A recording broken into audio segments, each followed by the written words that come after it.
अस्सलामुअलैकुम। बस क्या हाल चाल है, ठीक ठाक है आप। आज मैं बनाने जा रही हूँ सब्जियों वाले पकोड़े।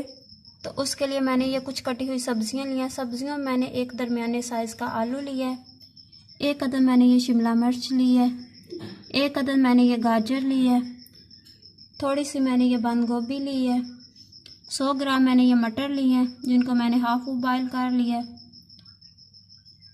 इन सारी सब्जियों को मैंने इस तरह से बारीक बारीक काट लिया है। 2 अदद मैंने ये अंडे लिए हैं जिनको उबाल कर मैंने इस तरह से मोटा मोटा काट लिया है।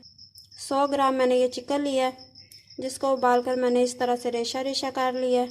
थोड़ा सा मैंने ये हरा धनिया लिया है जिसको काट कर मैंने अच्छी तरह से वॉश कर लिया है। 1 टीस्पून मैंने ये सिरका लिया है, 1 टीस्पून मैंने ये सोया सॉस लिया है, 1 मैंने ये हरी मिर्च ली है जिसको इस तरह से मैंने बारीक बारीक काट लिया है। 1.5 कप मैंने ये बेसन लिया है।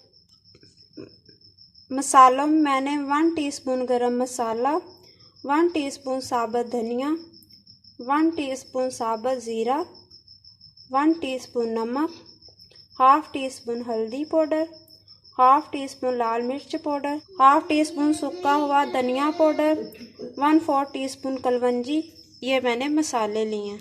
बिस्मिल्लाहिर्रहमानिर्रहीम। सबसे पहले हम एक बाल ले लेंगे, उसमें हम ये सारी सब्जियां डाल देंगे।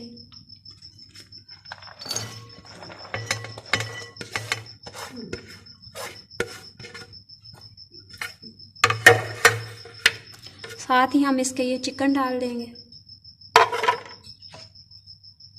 ये अंडे डाल देंगे,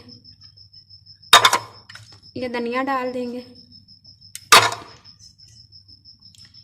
ये हरी मिर्च डाल देंगे, ये सिरका डाल देंगे, ये सोया सॉस डाल देंगे, ये सारे मसाले डाल देंगे। नमक आप चेक करके कम या ज़्यादा कर सकते हैं। ये बेसन डाल देंगे,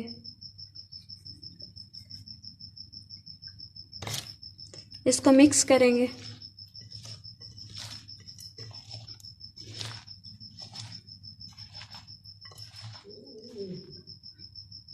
अब इसमें थोड़ा थोड़ा पानी डालकर इसका बैटर तैयार कर लेंगे।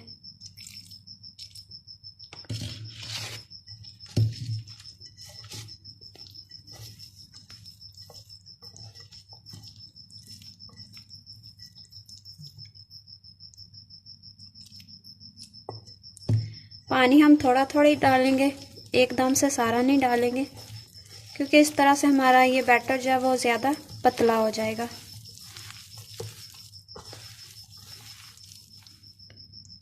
ये देखिए पकोड़ों का बैटर हमारा तैयार हो गया है। ये बैटर ना ही ज़्यादा सख्त है और ना ही ज़्यादा नरम है। अब हम इसे फ्राई करेंगे। ऑयल को हम अच्छी तरह से गर्म कर लेंगे और गर्म ऑयल में ही हम इन पकोड़ों को फ्राई करेंगे। ऑयल जो है वो हमारा गर्म हो गया। अब इसमें हम ये पकोड़े डालेंगे। मैं हाथ से बना रही हूँ, आप चाहे तो चम्मच से भी बना सकते हैं। इस तरह से छोटे छोटे करके हम इसमें ऑयल में डाल देंगे।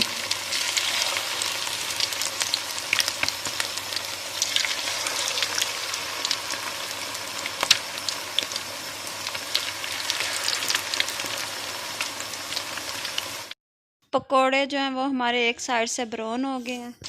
अब हम इसकी साइड चेंज कर लेंगे। पकोड़ों को हम मीडियम आंच पर ही पकाएंगे, हाई आंच पर नहीं पकाएंगे क्योंकि अगर हम इन्हें हाई आंच पर पकाएंगे तो एक तो ये अंदर से कच्चे रह जाएंगे और दूसरे ये जल जाएंगे। ये देखिए जी पकोड़े हमारे बन गए हैं। अब हम इनको निकाल लेंगे।